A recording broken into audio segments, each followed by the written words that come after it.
خوا کې مې ډېره په ارمان پرېوته خوند یې وکړه لکه د ژمي د باران پرېوته خوند یې وکړه باران زموږ کورونه یوړل خوند یې نه دی کړی خو چې بنګله پکې د خان پرېوته خوند یې وکړه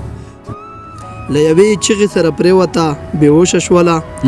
یوې خورکۍ چې د شیرین ورور جنازه ولیده له یوې چغې سره پرېوته بېهوشه شوله یوې خورکۍ چې د شیرین ورور جنازه ولیده ما رګزوی ته یې دعا په اعتکاف کې کړې نن مې د مور په شانې مینه د بل چا ولیده زبردست غزل ته راځم د غزلو کتابچه سېځم او ژاړم د یاد ډکه حافظه سېځم او ژاړم نن مې بې حده یاد شوی لالیا نن خو بیا درته باڼه سېځم او ژاړم ډېر ښه ده په ما ټول کور دې خبر شي ستا په اړه تصویرونه د ښکاره سېځم او ژاړم د یو چا د ورورولۍ خوند مې لیدلی خپل نصیب لکه اوښه سېځم او ژاړم ډېر زبردست بیا یې اورو د یو چا د ورورولۍ خوند مې لیدلی خپل نصیب لکه اوښه سېځم او ژاړم څه غمجنه مې کړه تېره ستا په یاد کې په ځوانۍ باندې مې زړه سېځم او ژاړم څه غمجنه مې کړه تېره ستا په یاد کې په ځوانۍ باندې مې زړه سېځم او ژاړم چې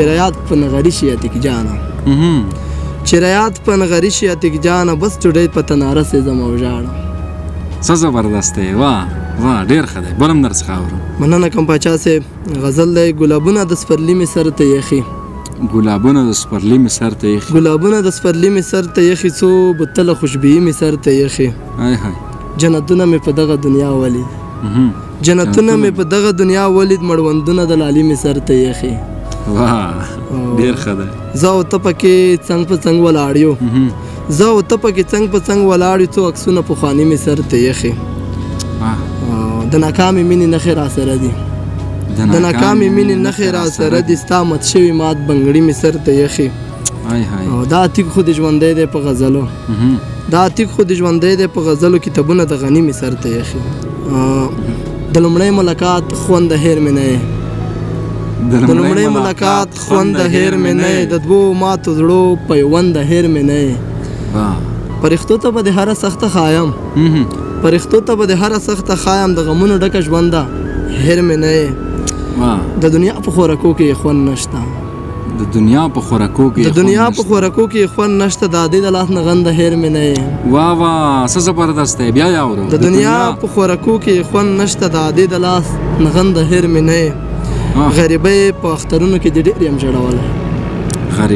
غریبۍ په اخترونو کې د ډېر یم ژړولی د ملالې تش مړونده هیر مې نه یې ته ورځه ته د ښکلي ژوند څښتن شې اتیک جانه یې بېننګه هیر مې نه یې ډېر زبردست دی په دې وروستیو کې به یو څو ښکلې لنډۍ درڅخه واورو مننه کم پاچا صاحب لنډۍ خو داسې دي رضا د نجونو بنډار پرېږده ورور دې بدي کړي په تو یې خلوصوینه د مینې زور راته معلوم شو که مې هندو په لور مین شي ور به یې کړم زبردست دی د خوب ګلۍ مې دې تمومې د زړه دردونه به په څه قرارومه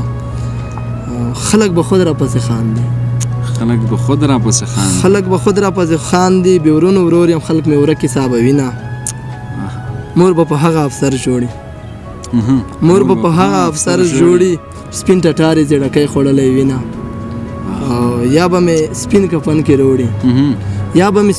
کې روړي یا به مې شنه خولۍ په سر ویرو بشمه څه زبردست ادب یا به مې سپین کفن کې روړي یا به مې شنه خولۍ په سر ویرو بشمه چې ښکلو سترګو ته دې ګورم زه په ایستلې توبه بیا پښمانه شمه ډېر ښه که د ماښام مزار قبلیږي په مساله خیرې کوم تا غر کومه